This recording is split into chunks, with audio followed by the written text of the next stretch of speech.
this is like the hard. See, it gets like kind of. Wait, hold on. You gotta get that like dark stuff at the bottom. That's the healthy stuff. That's the good stuff. Shout out to Trader Joe's. Sponsor me. You know what I'm saying? Like I've been shopping. Oh yeah, you've been shopping at Trader Joe's for years. I've been and dumpster years. diving behind your shop for years. Matter of fact, I've shopped in the front. I've shopped in the back. The back. You've shopped in the I got the discount shopping in the back. the special free treatment. That always comes up like that time in my life. I felt like so clear-minded for some reason, but I used to so just a little backstory. Like this is Jaja Vankova right here. What's up, everybody? Longtime friend and old roommate, and yeah, this was just bringing up old memories of like when I remember I came home one night and I was like, it was super late at night and I had like a box like a box full of fruits and vegetables. Yes. And they were like, I think it was probably like 2:30 in the morning or something. You're like, what the fuck is that? Yeah. And I was like, all for free. And I was like, you wouldn't believe where I got this. And then it was like, at the time I was taking eco-psychology at Cal State Northridge, and I don't want to incriminate my professor right now, but she was like, hypothetically, you could do it here, and it's like the best place to do it. So I went and I started dumpster diving for I think a few different reasons, but one was like the idea of like minimalism and like the overconsumption of the U.S. Yeah. You know, it's like there's so much waste. Yeah. I was like, this is basically the epitome of the best thing I could possibly do. Yeah. Is like prevent food waste. Yeah. At first I was like super sketchy when I saw it. And then I was like, dang, this is a lot of fruits and veggies that usually you would spend like 50, 60, 70 bucks for. Yeah. And it was in a really good condition. You know, after you washed it, it was like... Yeah, and you have to be like I remember I had like bags of avocados one time. Yeah. And the thing, I'm not recommending to do this, but if you were to do it, you have like the fruits and veggies that have like a shell around them or that are like vacuum sealed in some type of way. But avocados are perfect because they could be sitting in a pile of poop, you know? Yeah. You just wipe that off. It's like an armadillo. It's like it's like a turtle in a shell, you know? It's like it's a perfect fruit, so it doesn't matter how dirty it is, really. Yeah. And most veggies and fruits from Trader Joe's is in like a packaging anyways, so it's kind of protected when they throw it away anyways. So, yeah, and it's like they're kind of forced to throw things away too, as far as soon as avocados, like one is bruised or like one fruit is bruised, it's like nobody's gonna buy this, you know. So yeah, that was a fun time. That was a fun time, and I don't know, I guess I phased out of it. Yeah, you don't do dumpster diving anymore? I know, it kind of looks like I do though. Why not? These jeans. I used to go to the club and like I had an extra pair of clothes in my trunk, like my dumpster diving clothes that I had in a bag, and I would just like throw those on after the club, because I'm not saying to do this, but if you were to do it, like like after the club, 2:30, 3 a.m. is like the best time. That's the best time to do it because, one, there's nobody around, and two, most of the security's gone home. And I'm not saying that I did this, but one thing though that I found like super fucked up was how well guarded trash is in the U.S. I was like, so wait, you throw it out, like, but then you lock it down. Like most places have like a clamp and they lock down the trash can. I'm like, are you serious? You're preventing like people like myself from saving the world right now. And then there was also like when I would go to the Trader Joe's close to where we used to live, there was like a security camera and they would come on the loudspeaker. They're like, excuse me, sir, you're trespassing, blah, blah, blah. I'm like, dude, are you serious? Are you serious? Like, look at this bag of avocados, motherfucker. Just Y'all in the wasted camera. this. Look at this. I was like, I'll share it with you. And then, like, cops would drive by, and it was just like, what am I doing? Yeah. Yeah, but then there were some documentaries made on it, too. So that was, really? yeah. I forget what it was called, but it was around the same time I was doing it. And there's, like, a whole movement of forums and, like, places where people would, like, recycle food. So people would dumpster dive, and then they'd have, like, co-ops, like, collectives. Yeah, I think in France it is illegal now to throw away veggies and fruits, and they have to be giving it away to like homeless people or something like that. I think it is illegal there right now. I think food. we are getting better at it. I mean, you do see like the grocery outlets and stuff where they're selling like a little bit older fruits or like imperfect fruits or whatever. So that's good. But I like the one thing for me, I mean, I don't know if I want to get into the vegan vegetarian thing, but it's like the when I see somebody waste meat, like I'm not a vegan, but at the same time when I see like somebody like have half a burger or like half a steak and they're just like, oh no, I'm done. I'm like, yeah, how could you be so negligent, you know? I mean, definitely, if you already are eating the meat that was once a live animal, at least have the respect to finish it and not to throw away Seriously. the poor dead animal. It's already dead, and then you're like, you basically took death for granted. Oh, yes. That's Yes, the definitely. worst part. Yeah, definitely. I agree 100%. Yeah, it breaks my heart a little bit. Yeah. Like if you're gonna eat it, I've actually, you know, a lot of people question why I eat eggs so much, but it felt like around that same time I was like, oh, this is possibly the most environmentally friendly thing that I could do and still get the nutritional benefits that I wanted. You know, as far as okay, I'm not necessarily killing an animal here. Now you can kind of debate like how they treat the chicken and all that sort of stuff. But if you're getting pasture raised chickens, eggs, you know, these are like the menstrual cycle of a chicken. You know? So I didn't really have an issue with eating meat, but then at the same time I was like, you know, I'm gonna kind of mitigate it and have this, and it just seemed like the most environmentally friendly thing I could do. Yeah. No, I definitely understand that. There was a time when I still ate eggs but I was making sure that they're like pasteurized and organic and if possible then fertilized eggs. About the veggies and fruits, there's actually a company, it's called Imperfect Produce, that gets the fruits and vegetables and the produce from the farmers that is not able to be sold in stores, and they sell it online for like 30% less. And oh damn! basically Online? Online, yeah.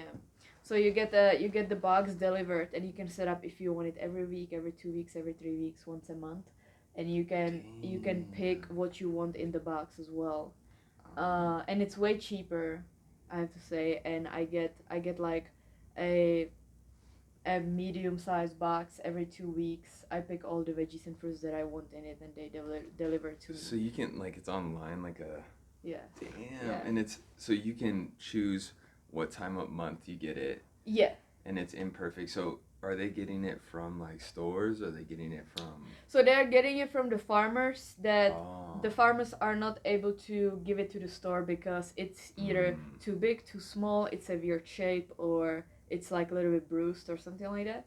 So they're not able to give it to the store and they would throw it away.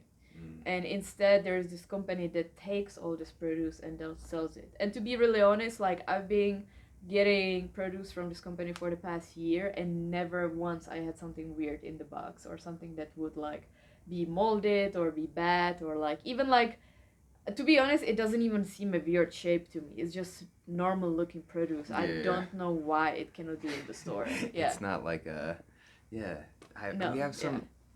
we we have real unrealistic expectations on Yeah. what like nature should be. Mhm. I feel like, you know, like this apple should be a perfect like curvature and it all comes to the center. But like you get those apples and it has like bulge on one side and like Yeah. yeah, you get weird shaped fruits Yeah. and veggies all the time. As to me, it's like I don't know what we're thinking. I mean, it still tastes like an apple. It doesn't matter what kind of shape it is, you know. So I just want to encourage people to start buying, not necessarily nicely looking veggies and fruits, because it really doesn't matter how it looks, but it's gonna still taste exactly the same, you know. Exactly. Yeah. See, these things that I'm drinking right now, these are my new addiction. Hard kombucha, berry ginger, live cultures. The sneaky part, though, the hard part of it is it's 6.5% alcohol. So I'm not saying you should do it, but if you're gonna drink, you might as well be probiotics. You know, might as well have a healthy gut while you're doing it. So, but these are delicious, and so the main thing that drew me to these was that they're $8.99 for a 6-pack, and like the normal kombuchas are what $2.99 at least, or probably $4. Yeah. And I'm like, wait, $8.99 divided by 6, that's cheap. And I was like, that's man, these made me a daily drinker. Right? You know, I'm like, Daily drinker. I was like, how could I pass up such a deal? I had a question about kombucha. So there is sugar. Is the sugar necessary there for like the process of kombucha? Yeah, it feeds the bacteria. So that's what the bacteria eats, and that's actually what creates the bubbles. Oh. Yeah. I mean, if you ask another question and go extra deep into the science, I cannot answer it. But I could say like, I think, damn, I'd have to brush up on this. There's so much things that I used to know about nutrition, and they just like get replaced by like less important stuff. But like the bacteria eats the sugar. That's what makes it like pressurized and ferment. And I think it's the byproduct of. I mean, it might be carbon dioxide or something that's creating those bubbles. Not carbon dioxide. I almost sound extra stupid right now. Do your research, people. Google it. I always had a question about it because people claim for kombucha to be super healthy, but then there is sugar in it. So I never understood. So yeah, there's some actual the research I did recently on kombucha was okay. I started to hear rumors that certain kombuchas were pasteurized. So which means that they are heated up to a certain temperature, they lose their probiotic properties, right? So if you look at what the label says, now the labels aren't always correct, but like this says live cultures, right? It's also gluten-free.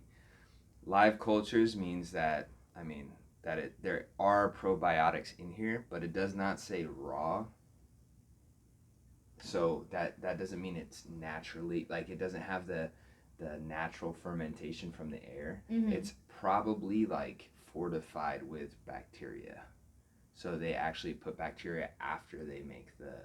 I see. Because this one is also the first kombucha I see that does not have a sugar. Yeah, it's...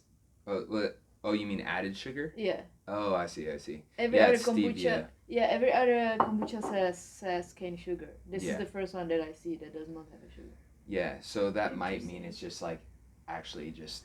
Yeah, these are dangerous. These are dangerous. So, but if you look at the ingredients, it's organic black tea, kombucha culture, organic ginger juice, organic erythritol, which is like a natural sweetener, hibiscus flower, organic blackberry puree, organic cranberry juice, natural flavors, which is probably corn, organic Rev A, which is stevia, and tangerine essential oil. Natural flavors are some kind of GMOs or something like that, for sure. Yeah, they always like the natural flavors is like No, natural flavors are for sure chemicals. Well, actually, natural flavors are typically corn based. Yeah. That's what it is. Yeah. I love that we can have so many things to talk about, but we talk about kombucha. They tried, yo. They tried to be extra good. Like they tried to be healthy. But yeah, it's a trip. So what I wanted to ask you, let me just make sure this is still recording. Yeah, we're good. Okay, cool. Amateur hour. Yeah, so you just did the AMAs. Mm-hmm. What was that like? Taylor Swift. Taylor Swift. So, yeah, so I just came back from Indonesia, going straight from airport to the rehearsal. Wait. Back that up. So this is a trivia part. She talks about this like this shit's just normal. I just got back from Indonesia, went from the airport to the like who listening has been to Indonesia? Well, you might be Indonesian, but besides the Indonesian people listening, who's been to Indonesia? Like, for me, it's like, it's really mind-blowing to me that you go from, like, we had a session before you left, then you went to Indonesia, like, the next day. You're there for what, 3 days? 2 days. I was there less than for 48 hours, which means that I spent more time on the airplane and traveling than actually in Indonesia. Wow. Yeah. Wow. Yeah, it's kind of trippy for me sometimes because I go to all these places while some people like haven't even left America before their 30s or something like that, you know. Yeah, for sure. And I go to all these places and it's literally for me like taking a bus somewhere or taking a car ride somewhere, or it's like just going to another city. Like it's so normal for me. So if I like really think about it, I'm like, dang, like I'm really grateful for this. But because I do it every weekend, it's literally just like, okay, I'm taking this really long plane, like a 24-hour flight with all the travel time to Indonesia, then spending less than 48 hours there, judging competition, showcasing, doing a crump session, teaching a workshop, and then going back, you know, and then straight from the airport to another job, you know. And it's kind of like sometimes I really have to like stop and like reflect on the stuff I'm doing. Otherwise, I think I would forget on how blessed I'm to like have these things, you know. Yeah, I mean, like hearing you talk about it, like just like a bus trip, you know. It's kind of like this, like, wow, you know, people are watching you travel the world, but at the same time, like when you look at things from afar and you see it, like you see pictures, you see flyers, you know. And you know, when I was living with you guys, it was kind of like, wow, like I just was like, dang, how was it, you know? And you're like, you know, it was work, you know. And I was like, fuck, really? I was like, y'all didn't go out and eat at these crazy places, but you don't really, it's like, it is a job. Yeah. You know, it is a job, and the fact that it's a lot of the work is flying. Yeah. And it's kind of like, as anything in life, if you do something like that, like over and over, it just becomes so normal to you, you know? So, like, a lot of people think that, like, oh, one day I'm gonna get to this place or to that place, or one day I'm gonna be more known, or one day I'm gonna have more money, or one day I'm gonna do more of this and I will be happy, or like, it's not, it just doesn't work like that, you know? Like, you get to that place and then it's just a regular life again. Like, all these travels, like, for me, like going to Indonesia now on Thursday, going to Russia, then right after that going to Japan. It's like a normal life, regular life for me, you know. Yeah. And yeah, I know like there are like some people that are not traveling as much, like they would be packing their luggage like 1 week before their trip, you know. But for me, I literally pack the hour before I go to the airport, you know. Yeah. People like stressing about like how they're gonna get there to the airport, where they park, and yeah, no, and then you're just like, Uber. So I feel like yeah, like I would say like every time like even if the brain has no issues, the brain is always going to make up some troubles or some issues, you know.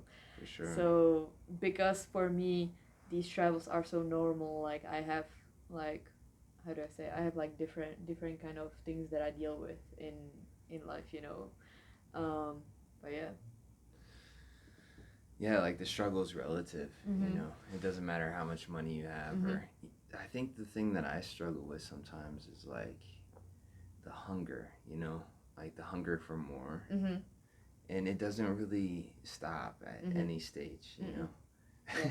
And it's Yeah. like you start to realize you're like, well, yeah, I got that, but then it's still there, that like dissatisfaction or Mm-hmm. like this kind of craving. Do you feel like you have that too? Like, because I mean, I've seen you progress Mm-hmm. through the years, you know, Mm-hmm. so there has to be some sort of drive there. Mm-hmm. Yeah, I have to say that like it's pretty interesting, but actually the more I do, the more I get, or the more money I make, the more I want. Mm. Like it gets even worse than what it was before. I will be 100% honest. It gets even worse, you know. Like like I do so much work, but then I start to question myself, like oh I could do this on top of it, and I could do that, and you know like it you always want more, like it never stops, you know. So I feel like people kind of need to realize it, understand it, and come in peace with the fact that that's just a natural human thing that is always going to be there. It never will go away, you know. Yeah, I sometimes I so like based off of what you were just saying, I was kind of like I felt like oh sometimes there's a real drive forward, like reaching, like I'm hungry for something, and sometimes it's a running away from complacency, like running away from that thing where it's like you know, like you get to this point where like, why am I running so hard forward? Why am I grasping at this thing that I can never fill? You know, you're like always hungry, and you're like, that's not it. Like you should just chill. And so you're chilling, and you're like, then you're like, fuck, I can't sit here and just like do nothing. You know, yeah. it's like this weird thing. You know, it's this battle between striving for more and being completely lazy and complacent. Yeah, definitely. And I feel like too, like when I did less work or when I had less money, I was actually able to relax more. And now the more I do, the less I'm able to relax, or I really need to like look for the times where I can relax, or really like force myself, or really find the time, you know. So it's really like really the more you do, the more you want. Like it's really crazy equation. Yeah, money's a weird thing. Money's a really weird one. And I've had a couple experiences recently, like chilling with people that make money like it's like they just print money by just being themselves. Like you know, you're like, I'm over here working 40-hour weeks. And then, you know, these people can just produce something that, like, oh, here's 10 grand, you know? Oh, you, like, flip through the library, and you're like, yeah, here you go. Commercial. You know, it's like, what? That's insane to me. And then you have the other side of the coin.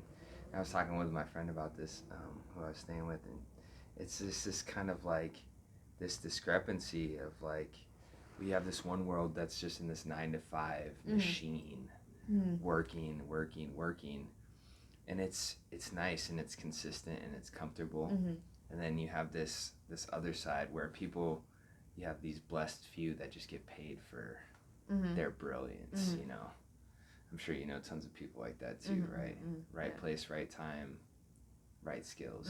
Yes, exactly. And then you have this freaking, I mean, we're chilling in an office right now. And it's like you have this I mean, when you look around, like, what do you see? A lot of work.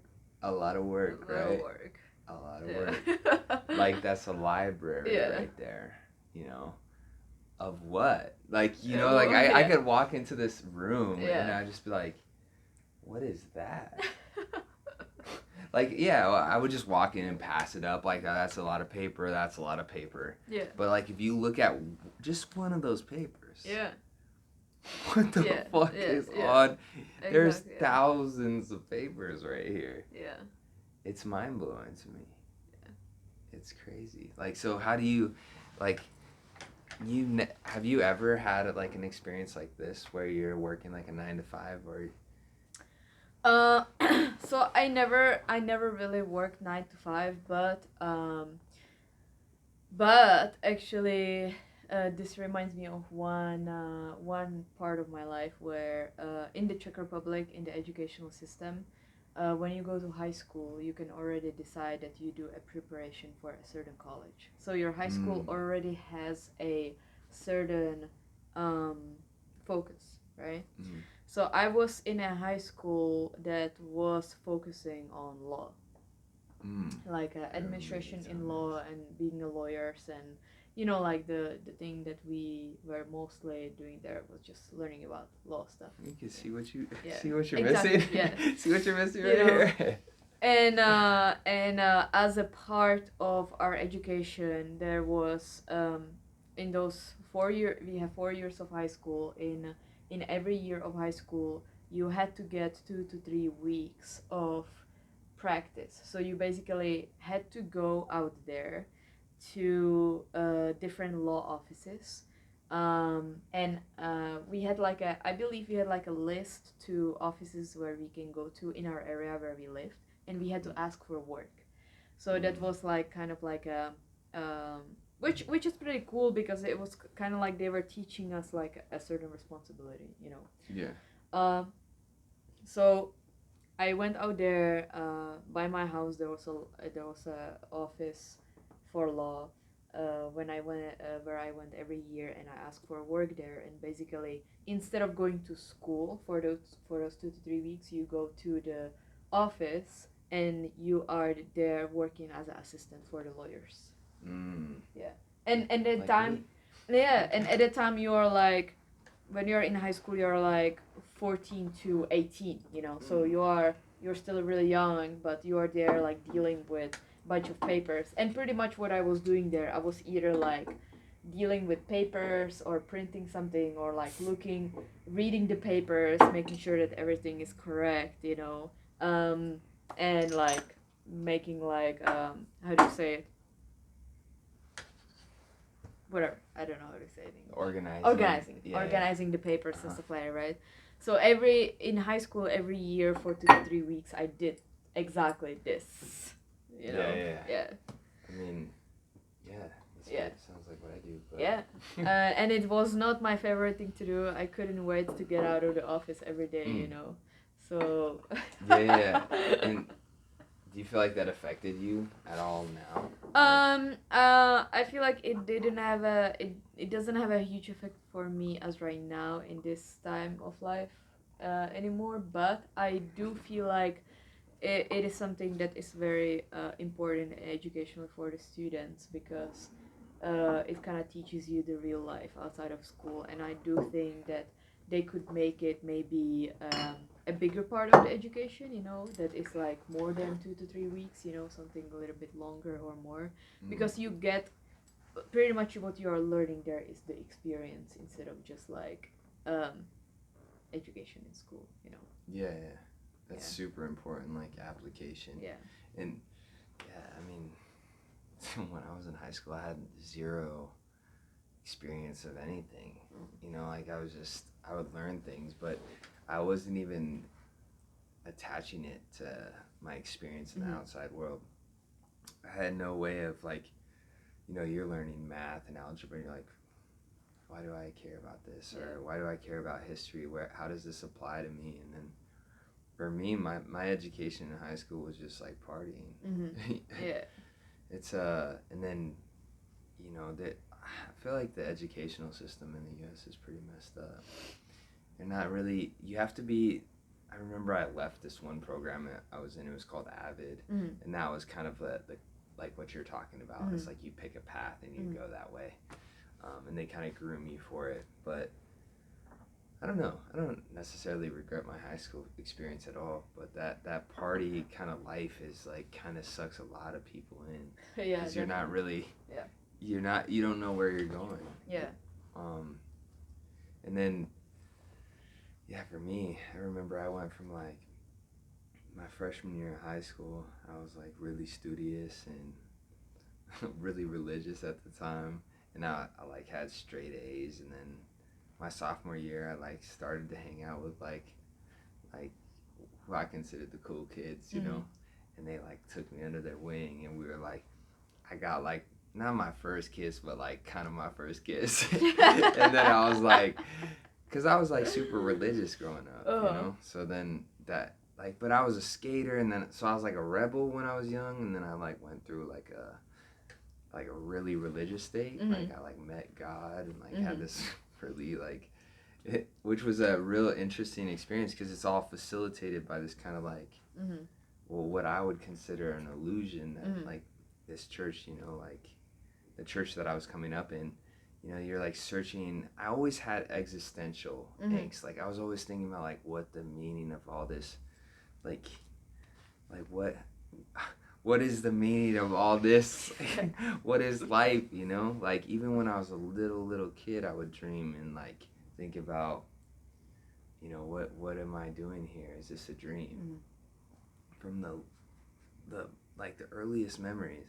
So then like when I felt like my whole environment was pushing me towards this one answer, it was kind of like, and then they reinforce you, you know, like you're like, I found it, you know, I found the truth, you know, and like they're like, I believe, you know, with all my heart I believe, and they're like, everybody's like lifting you up, like not literally, but like it feels like you're just like riding on this chariot, you know. It's like this crazy experience, and then, you know, then it's like the cool kids take you under your wing, and then I had questions, you know. I had questions that weren't being answered.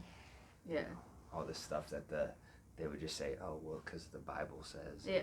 And I was just like, but Yeah. my body's telling me Yeah. yes. Yeah. Exactly. Yes.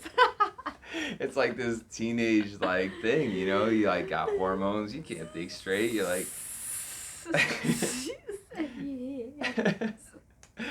I wish I had my R. Kelly voice, but maybe not. He's on another wave right now. But yeah, it's like, did you? I know you had like so you were coming up in high school. Like, how did it feel?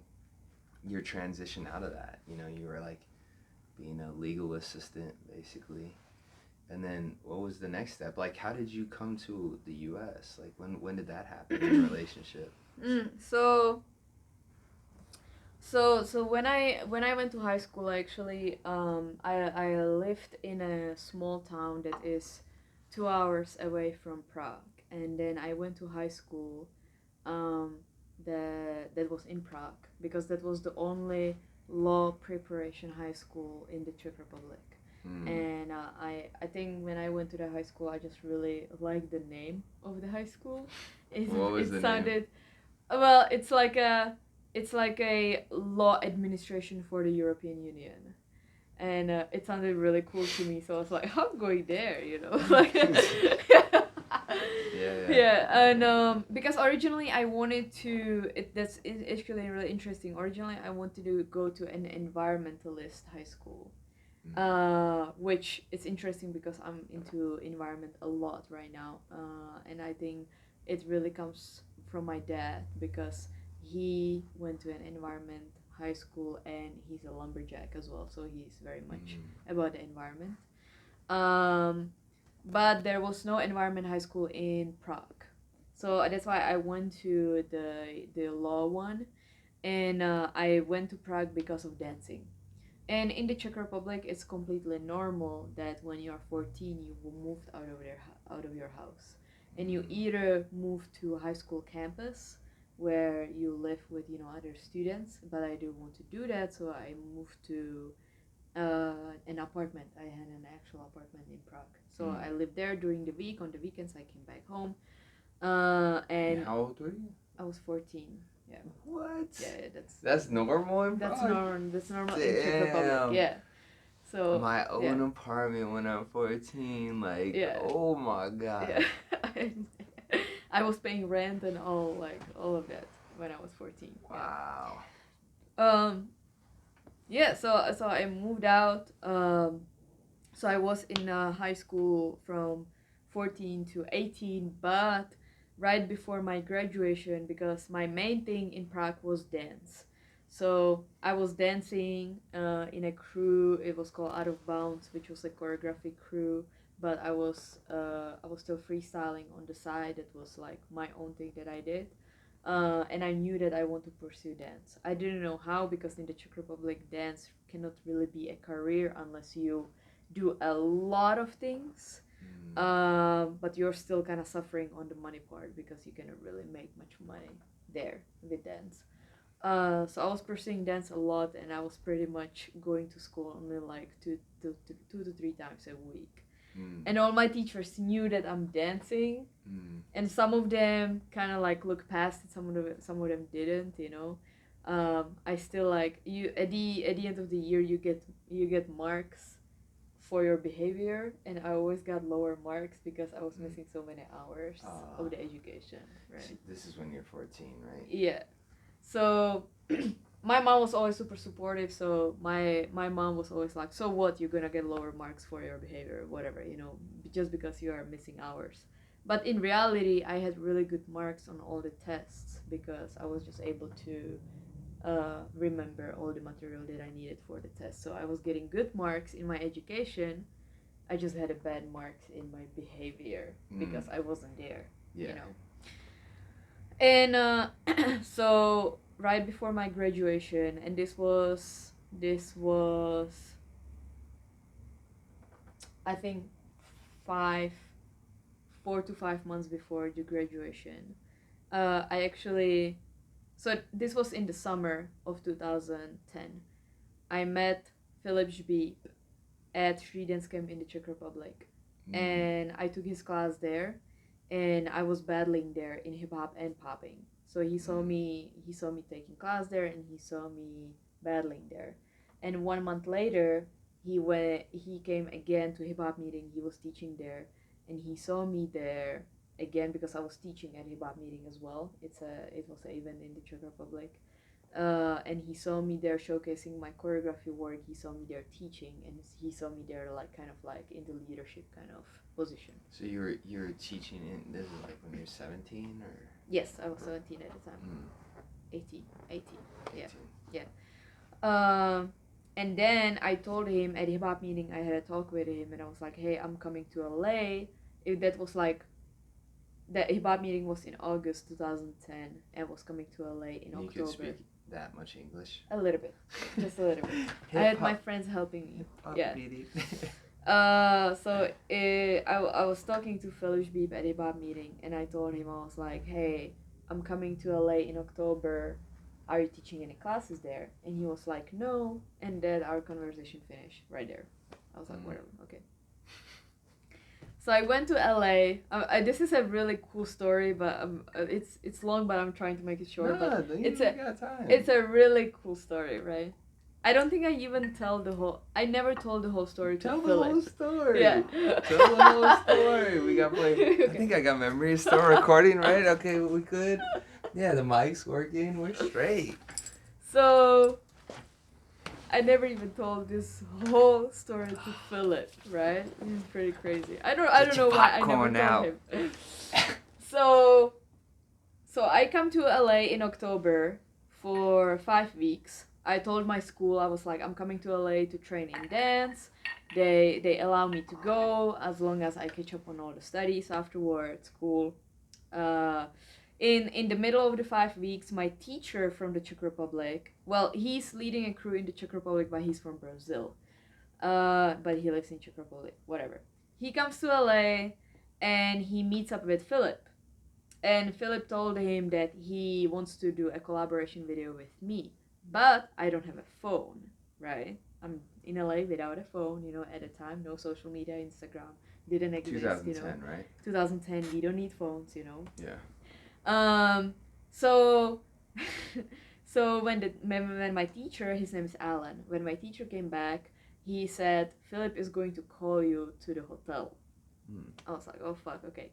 So I am there in LA with another friend of mine, and as she takes classes in the morning, I sit by the phone in the hotel room, and when she comes back, I go take classes in the afternoon, and she sits by the phone, right? And we are waiting for the call from Philip because at the time it was a huge deal. Like this known choreographer wants to do a video with me, right? I was like, I cannot miss this chance. Like, you know, I have. So Philip was known by that time already. Yes, yeah, he was really known because he was on the So You Think Can Dance already at the time, you know. So he was really known by the time already. So anyways, it was like 3 days before we are leaving in LA. Philip still hasn't called, you know. It was like a week and a half of us like sitting by the phone, you know. Like this is the part that I never told Philip, come on, right?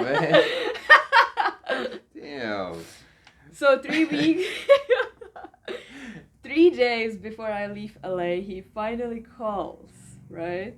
So my friend is helping me with the English, you know. I don't speak English at the time, and we agreed on doing the video. So we make up the choreography in 2 days, and the last day we are shooting the video. We are shooting until 6 in the morning, all night. And then we had to check out from the hotel at 10 in the morning. So he takes me back to the hotel. We said bye, and that's it, right? Yeah. I said bye, I leave. I go back to the hotel. I pack my stuff. We have to check out. No sleep, right? But our flight is not until that night. So we still have all day in LA. Yeah. So we take our luggage, and we're like, okay, what are we gonna do? So we decide to go to Beverly Hills Mall, which is like 40 minutes away from the hotel where we are staying at.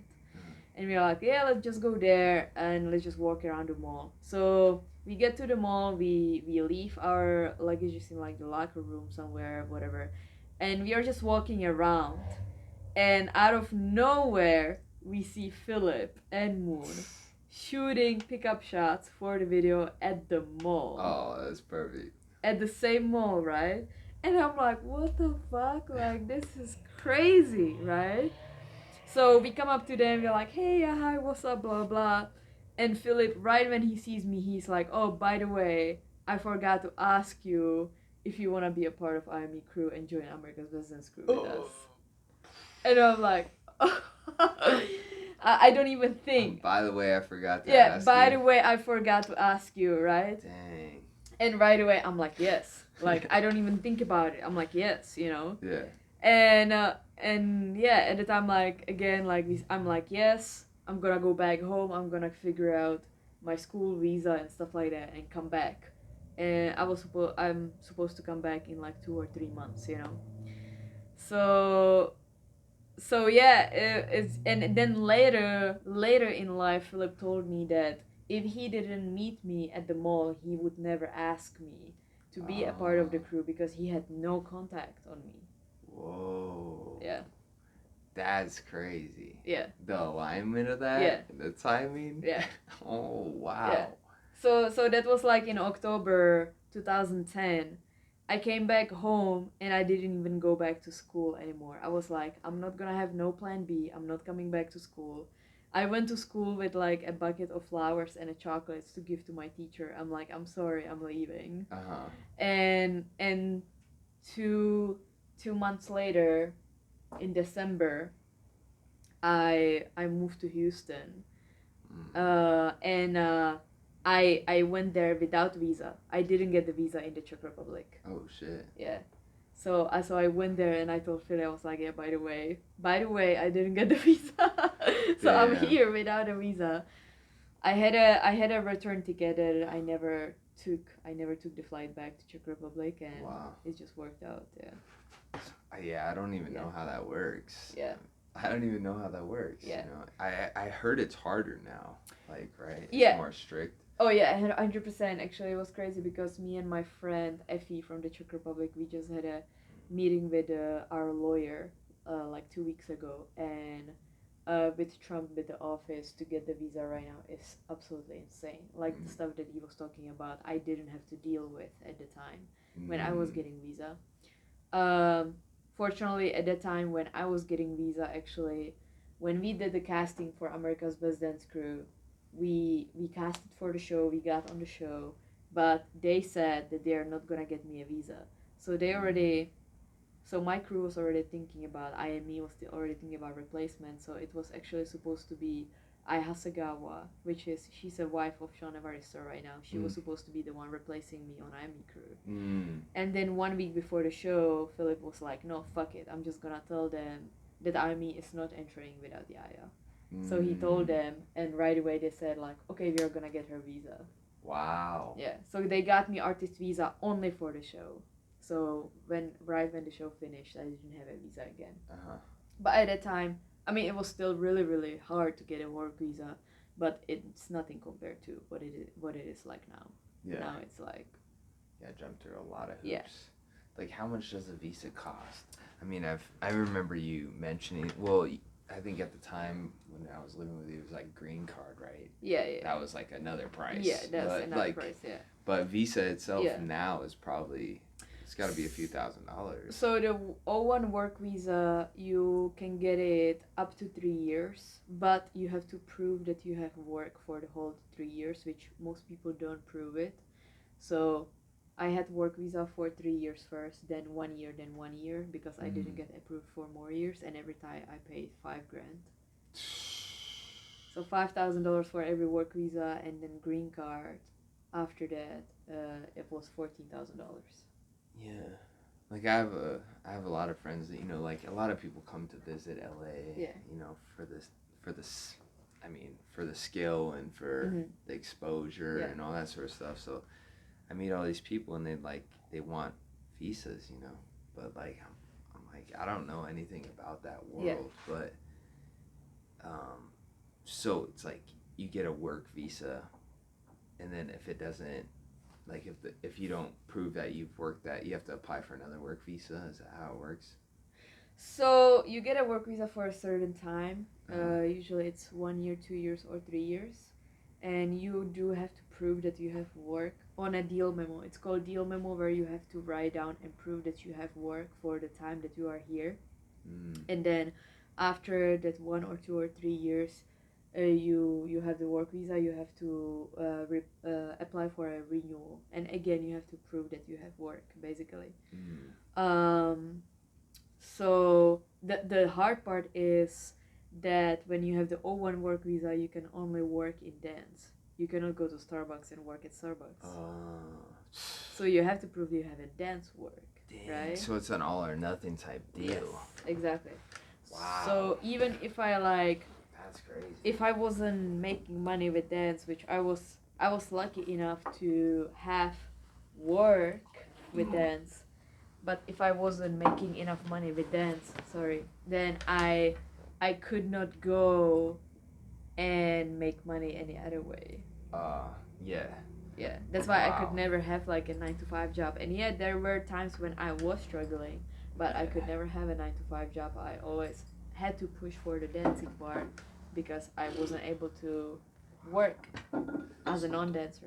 Yeah, so like, I mean, so that pushed you in a certain type of way, right? So, like in those times where you felt like, did you ever feel like quitting or? Oh yeah, many times. Yeah. Where you're just like, for sure, I can't do this. Yeah. I mean, I was never like, I never had a moment where I said I can't do this, but I definitely had moments when I was like, okay, what's next? Or I had moments where I was doing dancing work that I didn't really wanted to do, that I didn't really want to do, and it was kind of like even my crew was questioning it, like why do you do this? And I was like, well, to be honest, like I have no other choice as right now at this point of my life, you know. And yeah, there was moments when I was struggling, you know. I do think though that like I do have like a good relationship with the struggle. So even if I'm struggling, I don't see it in a negative way. I still see it, well, this is just a time of my life that I'm at, and I know like I don't see negatively, you know. So Mm. even that I look back right now, there was some times when I was like super struggling, but I wasn't looking at it as a struggle. It was just A challenge or yeah, mm. yeah. It was just what I was doing at the time, and there was just necessary step to get to the next step. So like when you were struggling, like so by struggling you mean maybe like not getting a dance job, or were you not getting jobs? Is that what it was, or? So there was definitely times when in America there was definitely times where I had like a year or two where I wasn't getting any dance work, and I didn't have enough money, and I was Why doing weren't like you getting dance work? I think I would have to deep I would have to more deeply think about it, but I think because and when I look now at it, like it's the struggle turned out into something good, but it was because I was really focused on training. Mm. And because I was really focused on training, I wasn't putting myself out there as much. Mm. And so I kind of didn't let people know that I'm around, and I didn't put my name out there as much. And so but the training was good in a way that I mean, that's why I can have the skills I have right now, because I put so many hours Yeah. in the training at the time, Dang, that's crazy. Like Yeah.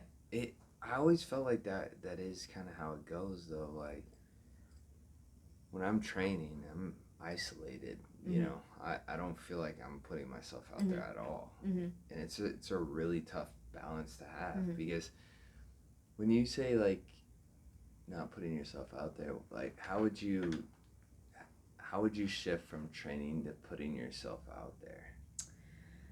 So Like how does that work as far as you know we know a lot of dope movers, right? Mhm. Like we see dope dancers all across the world. Like I see a lot of people where I'm like, how are you not famous, or like how are you not like yeah, how are you not living by your art, Mhm. you know? But there's a big difference between the people that are highly skilled and the people that are Mhm. able to make it. So I think there is numerous answers to this question, but I think that one of the things is like when by meaning like when I put myself out there, it's really like going into the studios, taking classes, networking with people, or really like personally maybe messaging people, and letting them know like, hey, I'm in town, and like I'm available if you need me, Mm. or like collaborating with people on videos, Mm. and really like putting out there your creative work on the social media, YouTube, Instagram, and using all these platforms to put your work out there. Now there are people that are really really dope in their skill, but they feel like by using these platforms or by putting themselves out there, by like networking with people or going to take classes in these studios that might not have the best reputation, they feel like they are lowering their standards, right? Mm. But um, I look at it as would I rather have a 9 to 5 job at a clothing store, or would I rather go out there after I trained and put my skills into certain level and go there and network, and would I rather do that, or would I rather do have the 9 to 5 at a clothing store, right?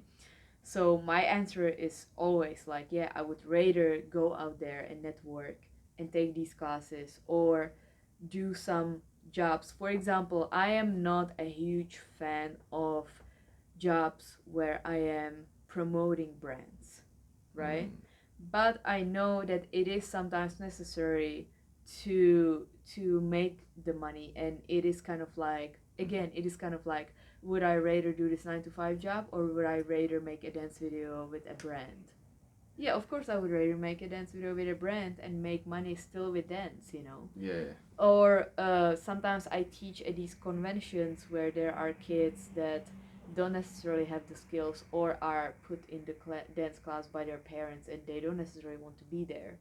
But again, the question is, would I rather teach these kids and maybe one of the kids is going to turn out into like an amazing dancer one day and be inspired by my class, or would I rather work at Starbucks?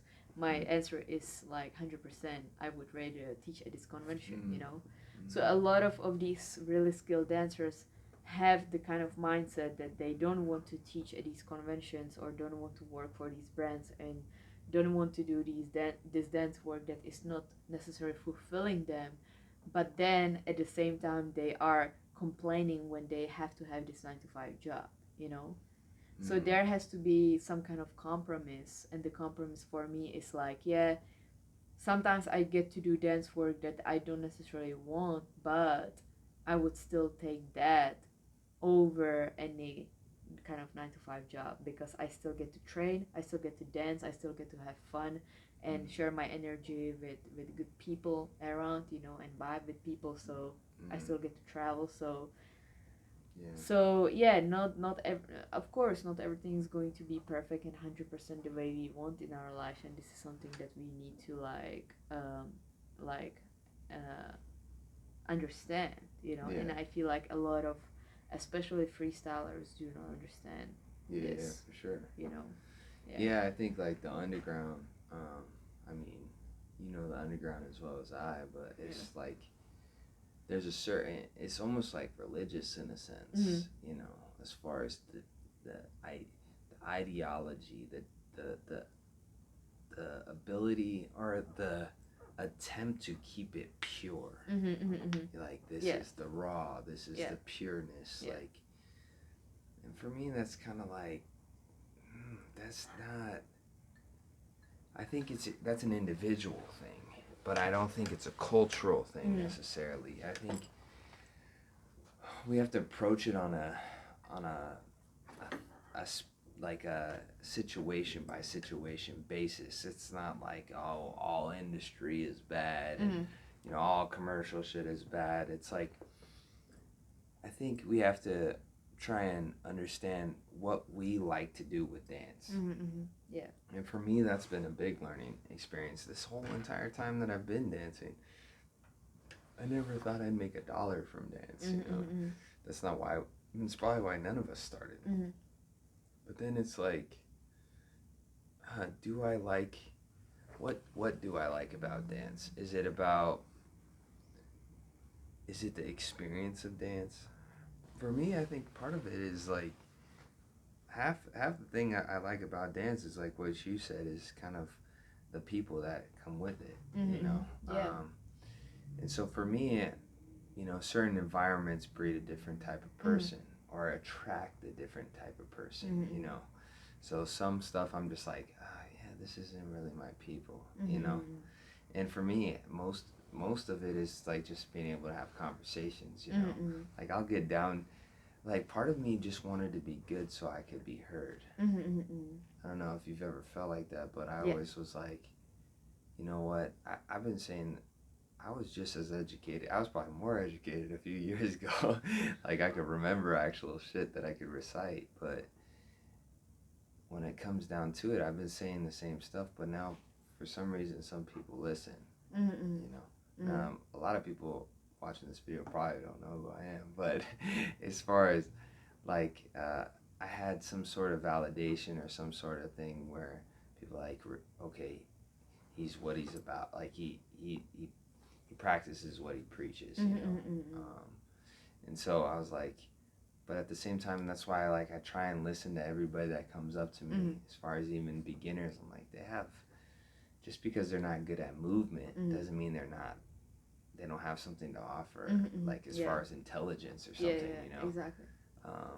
That's the crazy part to me. So finding out like what you like about dance, and for me, I think like what is it that you like about dance, you know? Because I remember even when I first met you, it was kind of like in the transition into crump. Like, I mean, I think you always had a a desire to crump. Yeah. But then it was like, I remember you started to really get into it when I first met you, and that was like a transition into a new stage of life. Yeah. So, yeah, this is something that I've been thinking about for a long time as well. What do I really like about dancing? And I think that the answer is that I really like the the process and seeing how much I can push my body and what can I do, what my body can do, where is the limit. And and every time my friends or people ask me what are my goals, I don't have certain goals. I don't have big goals like to dance for one artist or to go on a world tour or to teach at this one place or to do like a certain TV show. I don't have one goal. I just really enjoy the process and I want to see how far I can push my body in the training process, you know. And I was I was thinking about this a lot, especially because I'm like, okay, what do I really enjoy? What do I want to do in the future? How am I going to make money? What do I want to focus on in dance, you know? Yeah. And when I kind of like find out is the training, I'm like, but with training, I cannot really make the money, you know? So how am I going to make it happen, you know? Yeah. And that's when I was like, okay, it's really going to be just like teaching and educating people. And even if, because people have asked me like, even like, do you want to have your own crew, like, and my answer always like was like, no, not really, because I never had the desire to have a crew the typical way where